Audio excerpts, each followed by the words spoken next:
From VOA Learning English, welcome to Agriculture in Special English. How much of the world's food is going to waste?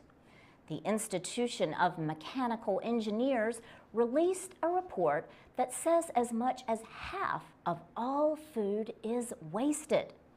The Britain-based group says that must change if the world is to feed its growing population. Every year, the world produces about 4 billion tons of food. The report says that between 1/3 and 1/2 of it goes to waste. It says that in Southeast Asian countries, between 37 and 80% of all rice production is lost. Colin Brown helped write the report for the Institution of Mechanical Engineers. He says a lot of rice is lost because of the way it is harvested, stored, and transported. The developed world also wastes food. The report says more efficient farming methods ensure that more food reaches markets. Still, Colin Brown says millions of tons of food are thrown away because it is past its sell-by date or for other reasons. He says a lot of food is thrown away because it no longer looks good and not because it is no longer good to eat. A spokesman for a group that represents supermarkets in Britain says the big food stores are not to blame. He says they are only following European Union marketing rules. The stores have been pushing for an easing of those rules. He says that in 2009, stores succeeded in getting a number of rules relaxed. Many aid organizations welcomed the report. They say it shows how much food is being wasted at a time when millions of people do not get enough to eat. The group Save the Children says there is enough food in the world to feed every child. Yet, 2.3 million children die every year as a result of hunger. For VOA Learning English, I'm Laurel Bowman. This is the VOA Special English Agriculture Report. Generations of newcomers have brought their tastes and sometimes their farming skills to American soil. These include refugees who have gotten help from government agencies and private groups to grow crops on community farms. These farms and gardens can be found across the country. Bantu refugees from Somalia helped start the New Roots Community Farm in San Diego, California. Many of them did not have much money or much fresh produce in their lives. Some, especially young people, were eating unhealthy fast food. The refugees wanted to grow their own food. Cambodians and other groups in San Diego were in a similar situation. A community farm seemed like a good answer. The refugees got help from the group that had resettled many of them, the International Rescue Committee. But getting a permit to use some open land owned by the city took about 2 years. The New Roots Community Farm opened in 2009. The farm is almost 1 hectare. People can learn how to grow foods from back home, as well as traditional American crops. The growers sell some of their produce at a marketplace and to restaurants. One result of the community farm is that people are learning about foods from other people's homelands. First Lady Michelle Obama, who has her own vegetable garden at the White House, visited the farm in San Diego last year. A group called the Somali Bantu Zigwa Community has operated a farm for several years near Boise, Idaho. Dadiri Nuro is the group's president. He says, "We are farming people. We like to farm." Mr. Nuro came to the United States in 2004. He and his family had been living in a refugee camp in Kenya. He says more than 15 crops are grown without pesticides at the farm, including potatoes, tomatoes, kale, lettuce, cabbage, onion, and shallots. The farm also grows 2 kinds of corn. Mr. Nuro explains that we have African corn and we have American corn. Americans, they like soft corn, and the Bantu, we like hard corn. The community group sells some of its produce at a farmer's market and has now bought storage freezers. The group has also donated food to other communities. The Idaho State Office for Refugees has advice on its website about starting a community garden. You can find a link at voaspecialenglish.com. For VOA Special English, I'm Alex Villarreal. This is the VOA Special English Agriculture Report. A United Nations report predicts that world rice production will be higher this year than last year. The report is from the Food and Agriculture Organization. The FAO says the global rice harvest should be almost 2% higher this year, mainly because of increased production in Asia. Large gains are expected in Bangladesh, Burma, China, India, Pakistan, the Philippines, and Thailand. Also, the FAO predicts a recovery for rice harvests in Africa. Production increases are expected to be led by Mali, Nigeria, and Senegal. In other parts of the world, the report predicts that rice harvests will be lower in the European Union and the United States. 2 reasons for this are unusually dry weather and falling rice prices, which have led some farmers to plant other crops. Smaller rice harvests also are expected in Latin America and the Caribbean. Concepcion Calpe is an economist with the FAO. She says good harvests in Asia will lead to reduced demand in the global rice trade this year.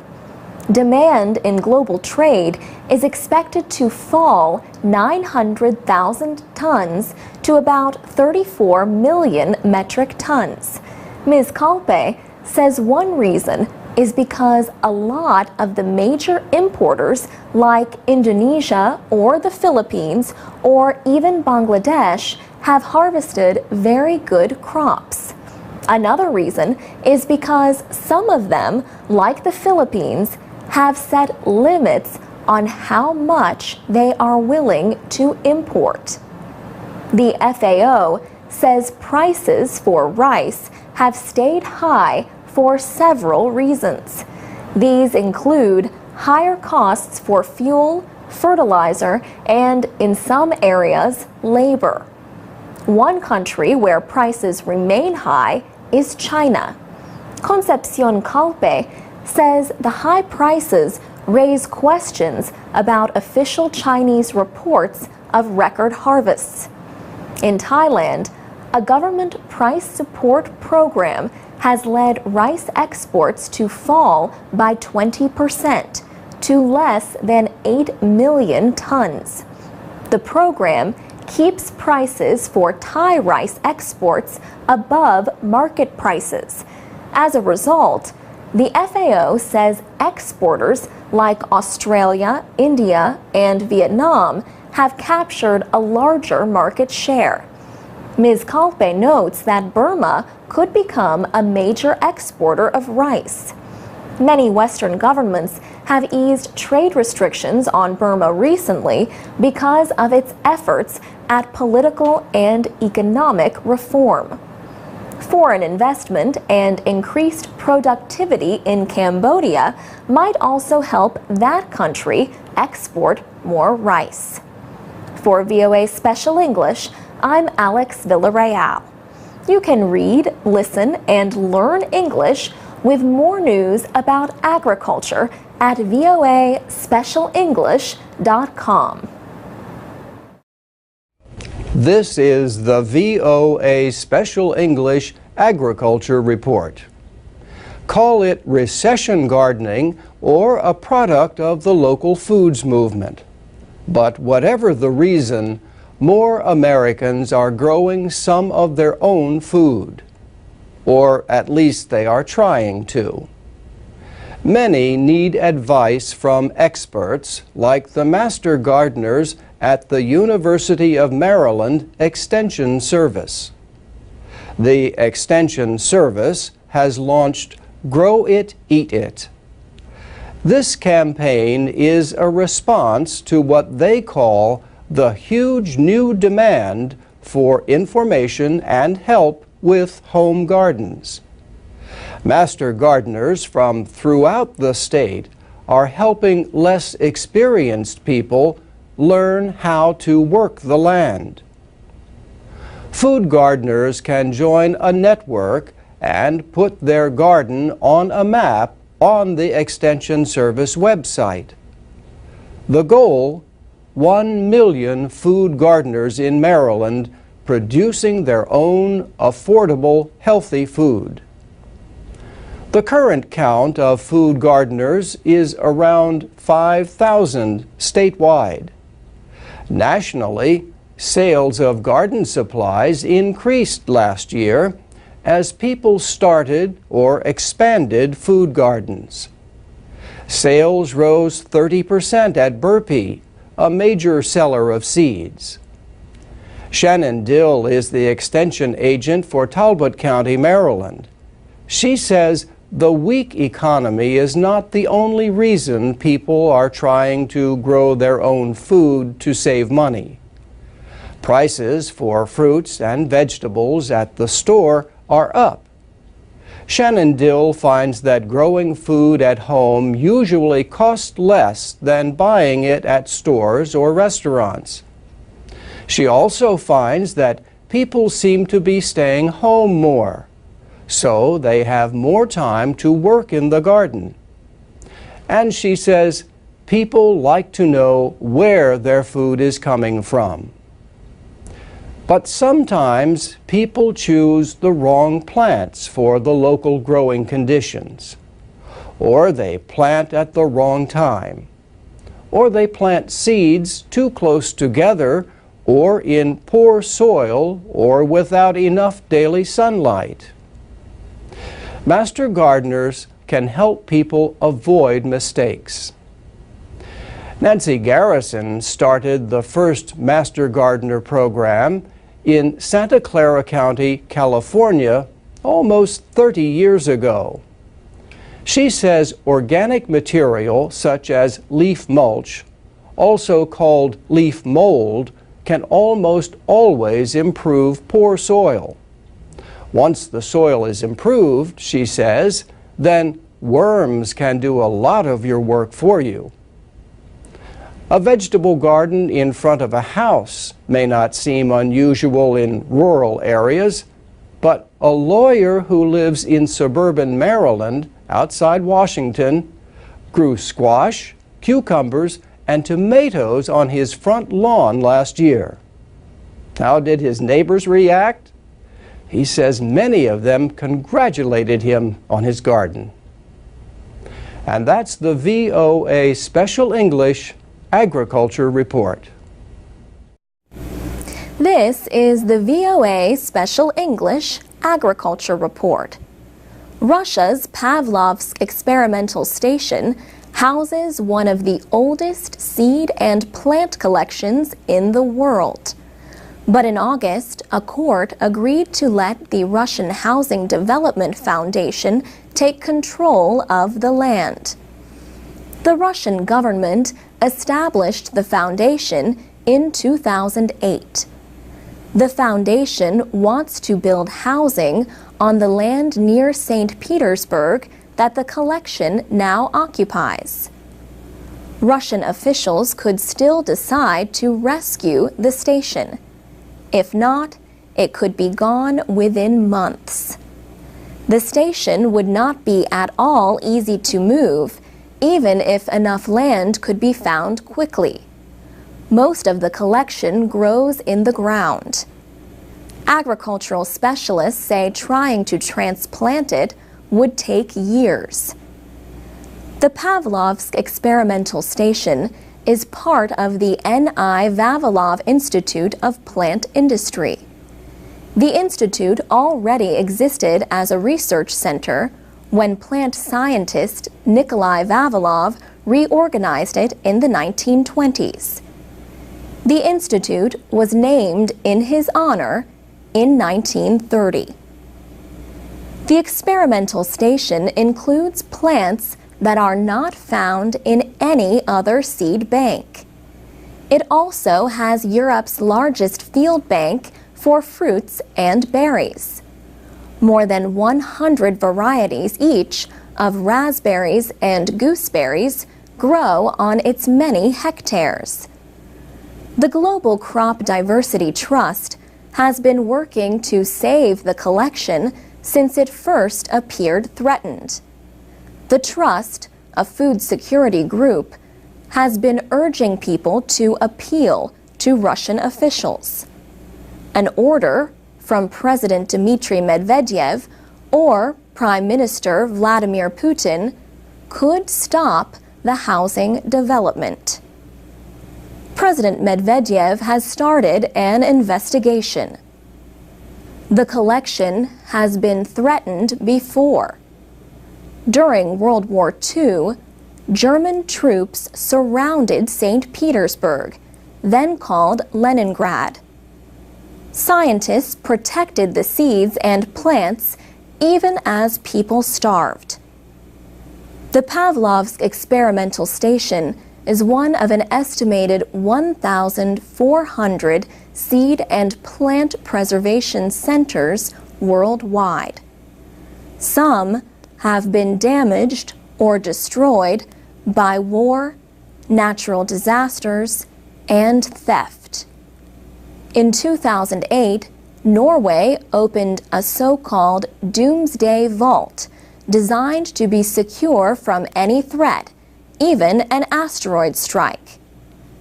The Svalbard Global Seed Vault is in the side of a mountain. The huge icy space holds extra copies of seeds from other seed banks. In February, it received its 500,000th seed variety to keep safe. And that's the VOA Special English Agriculture Report. You can read and listen to our programs and get podcasts at voaspecialenglish.com.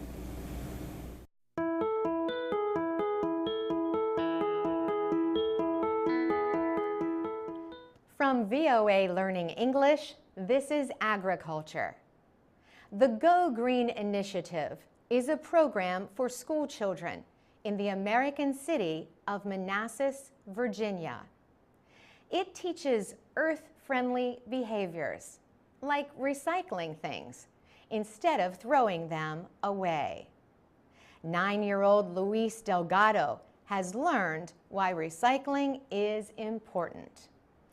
He says throwing things away without recycling makes the earth a dirtier place. Luis is one of more than 7,000 elementary school students taking part in the Go Green Initiative.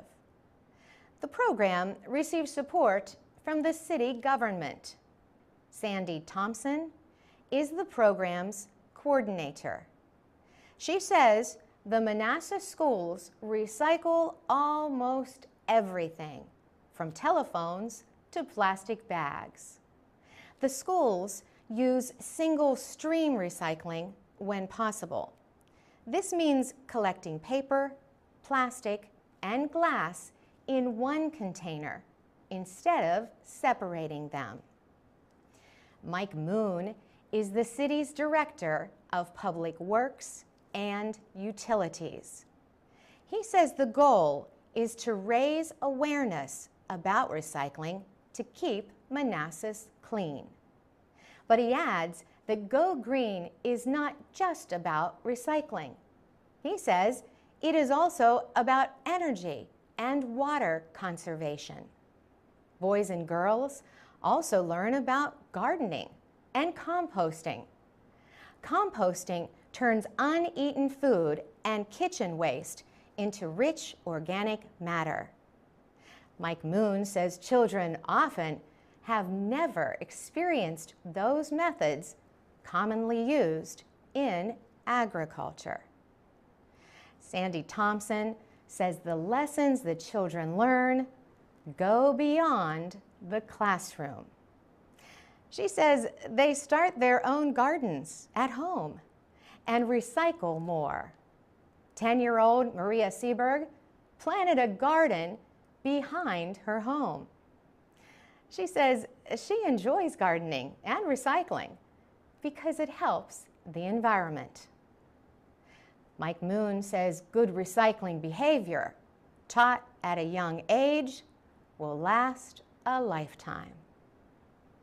For VOA Learning English, I'm Carolyn Prasuti.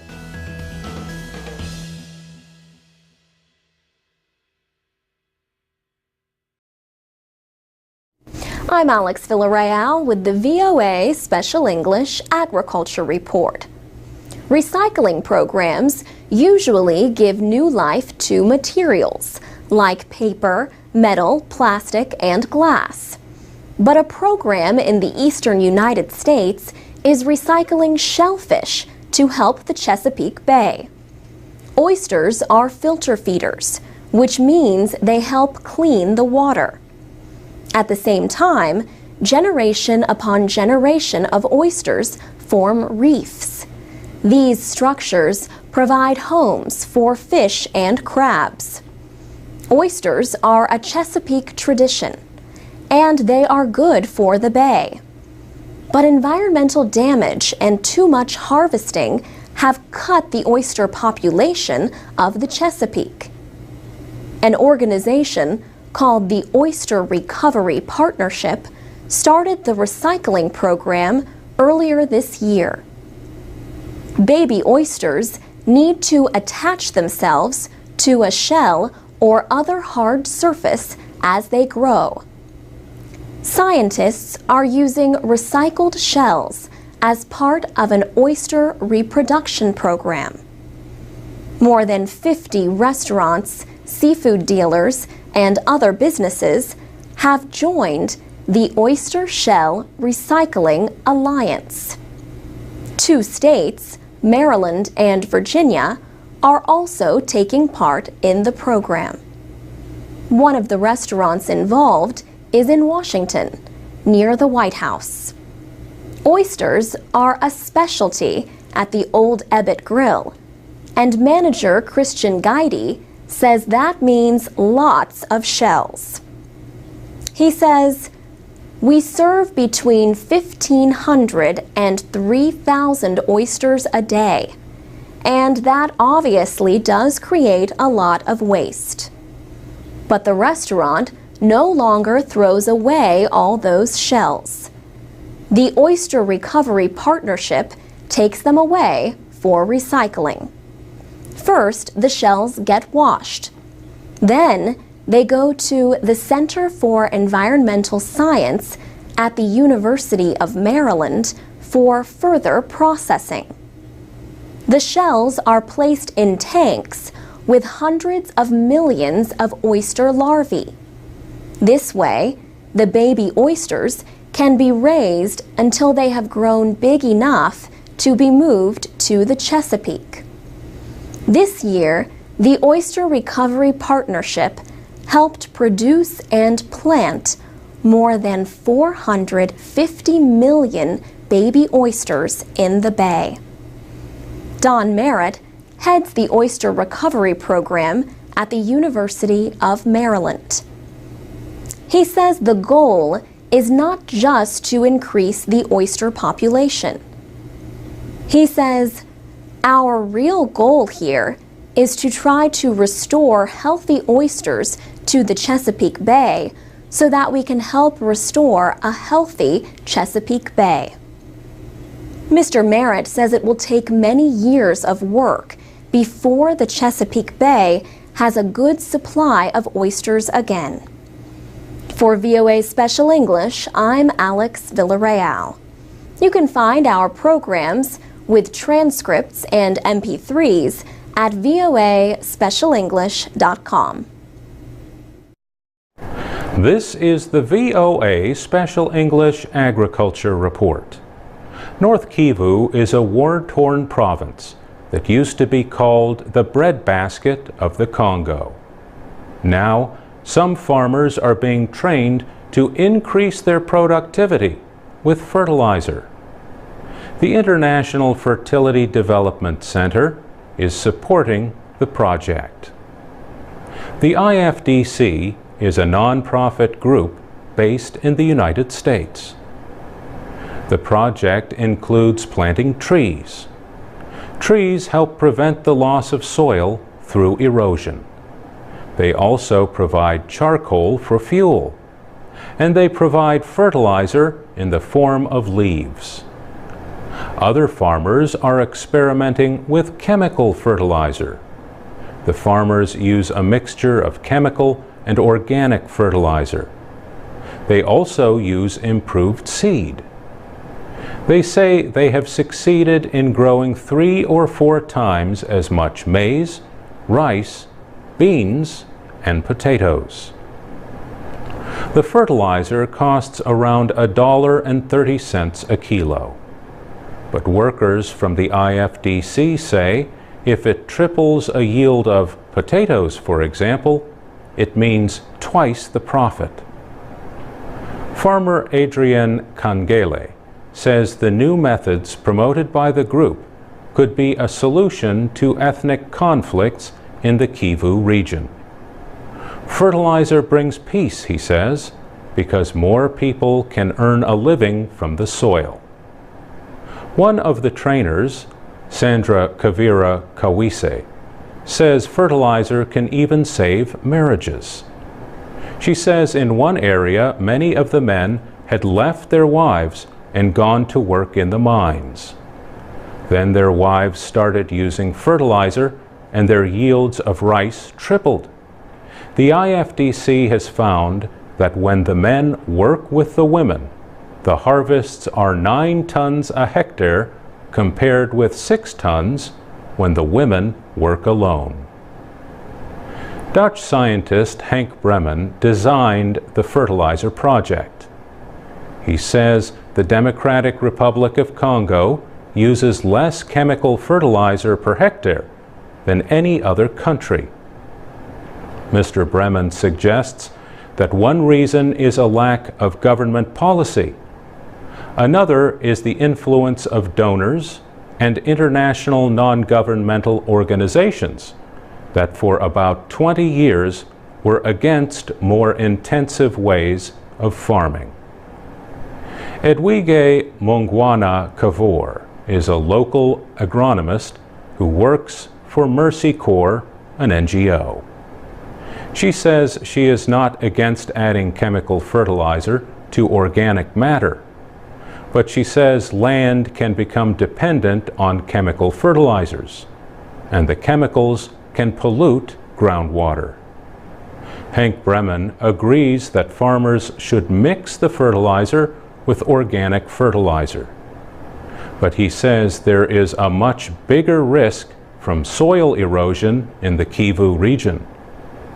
Farmers groups have welcomed a promise from the DRC government to end taxes on fertilizers. Those taxes are some of the highest in Central Africa. For VOA Special English, I'm Mario Ritter.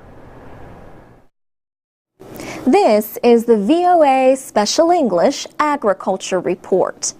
Less than a third of people in developing countries own or have any official right to the land they live on. Development experts say gaining land rights is important for reducing poverty and increasing economic growth and food production. Poor people can then use the land as security to get bank loans. Land records can also show foreign investors that the land and the rights of those on it are legally secure. Foreign demand has increased in recent years for agricultural land in Africa, Asia, and South America.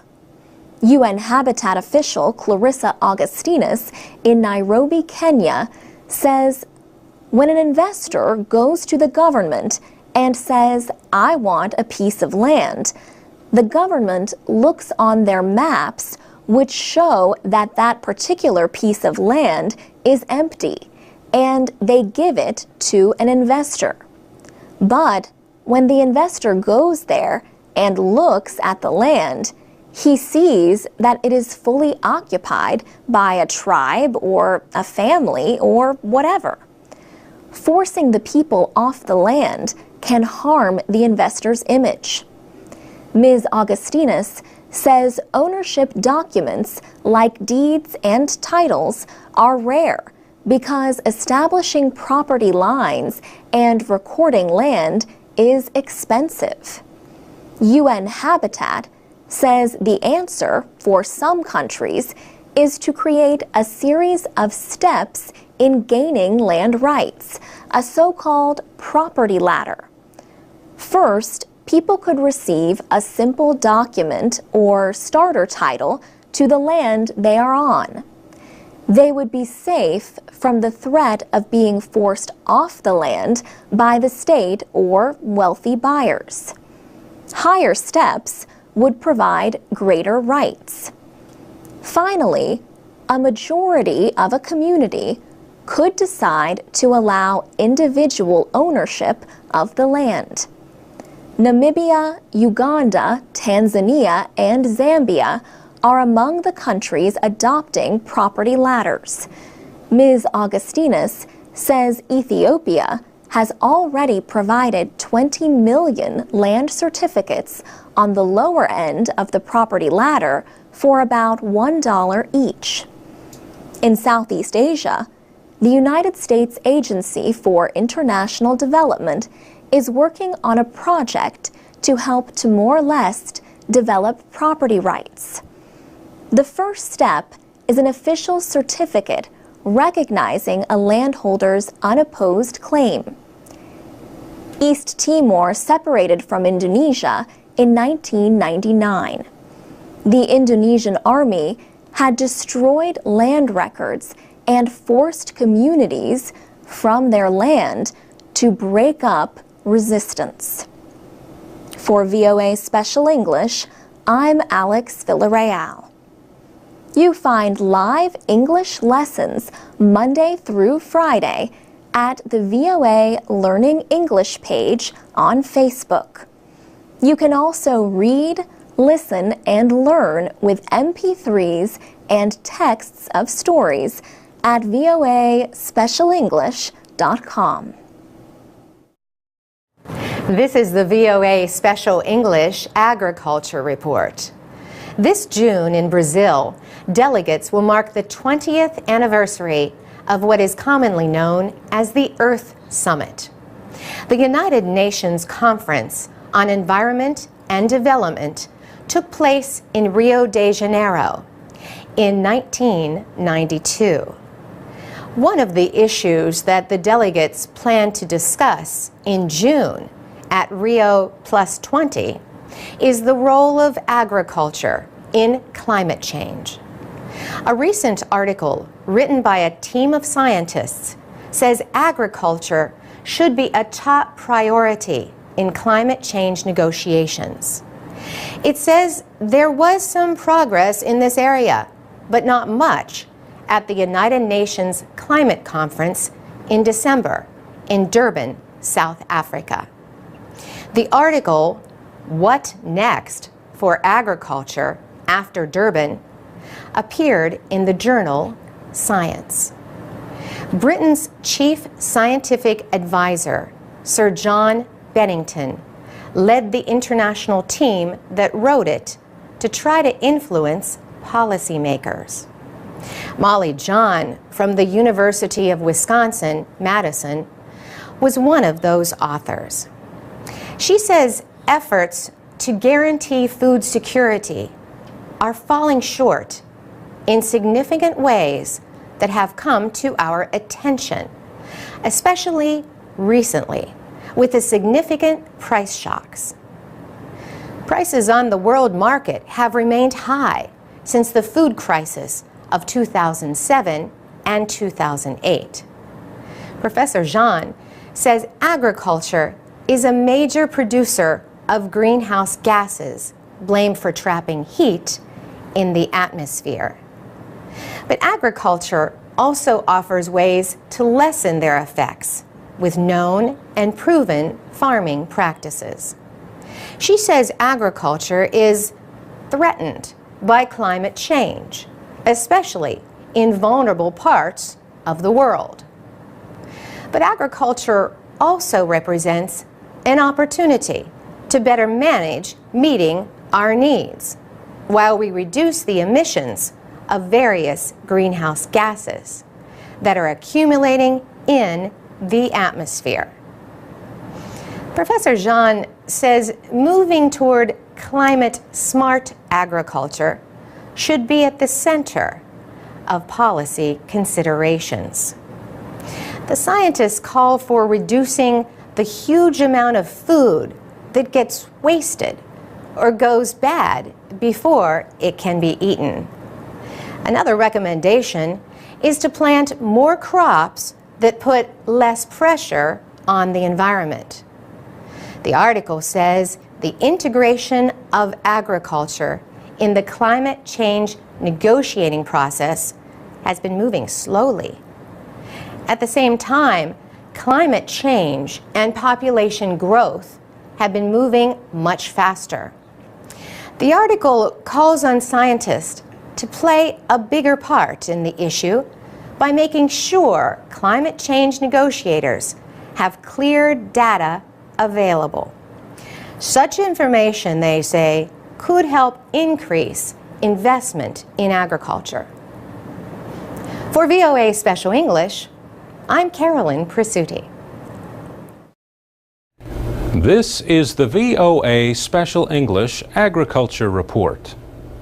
What can you do with earthworms? Some people use the creepy crawlers to catch fish, but others put worms to work making compost.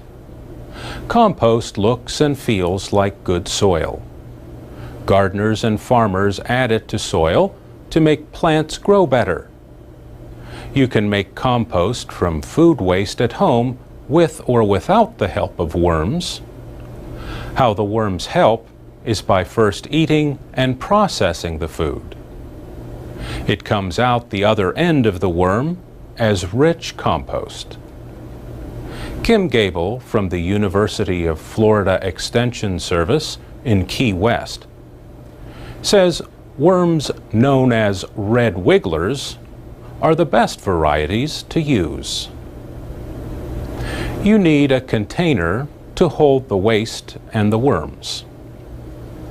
The size of the composting bin depends on how much compost you want to make. You need about 1 kilogram of worms for each half a kilogram of daily food waste that you add. Kim Gable says the bin needs holes so the worms can breathe. And they also like to be in the dark, so cover the bin to keep out the light. One thing worms do not like is very high temperatures. Kim Gable lives in the warm climate of southern Florida. She keeps her worm bin indoors. Unpleasant smells can be prevented by controlling the amount of food waste added to the bin and avoiding meat or bones. For composting with worms, you need bedding that is moist but not too wet.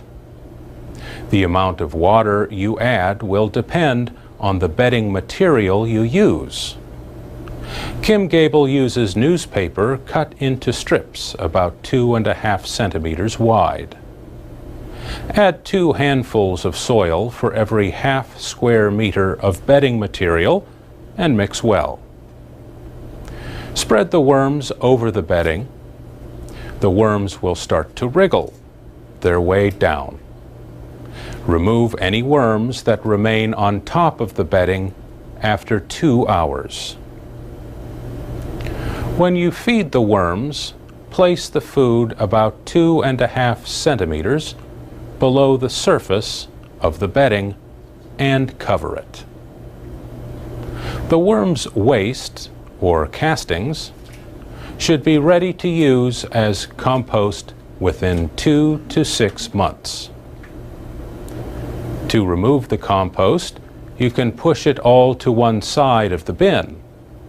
Place new bedding and food on the other side.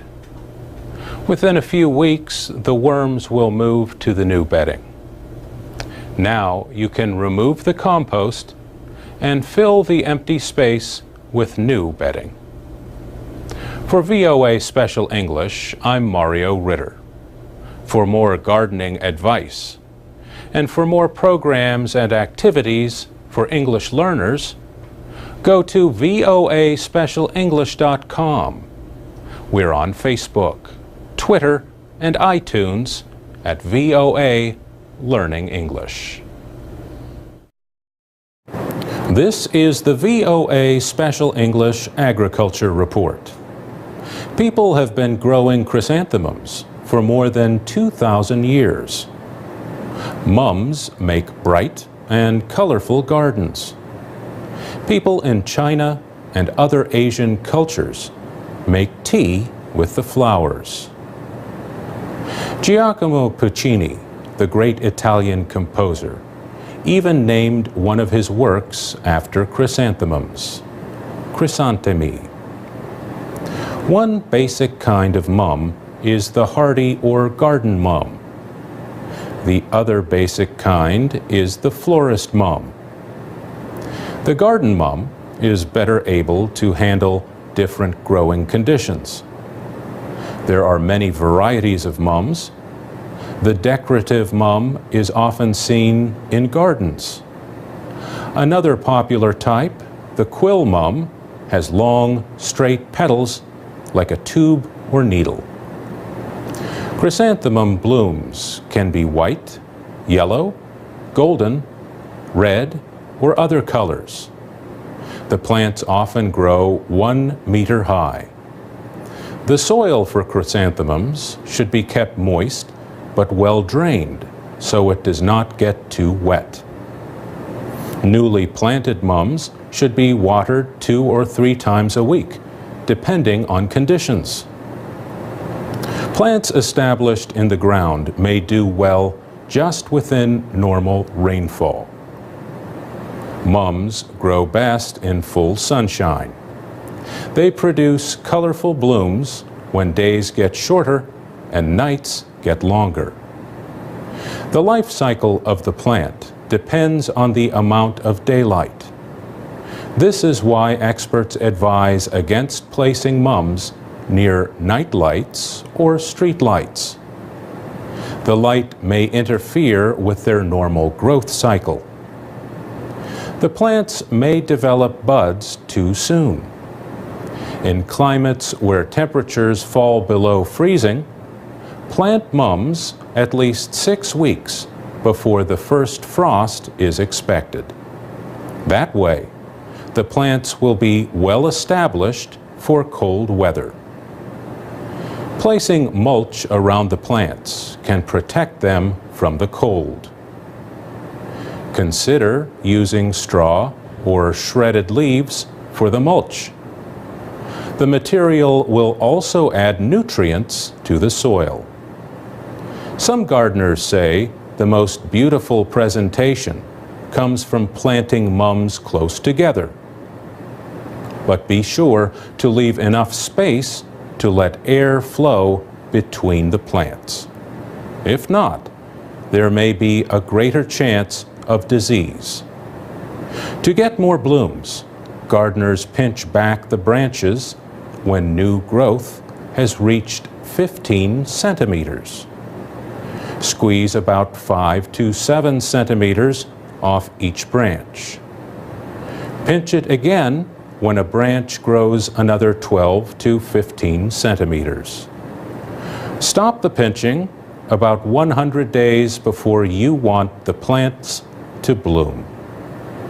For VOA Special English, I'm Mario Ritter. For more gardening advice, along with activities for learning English, go to voaspecialenglish.com.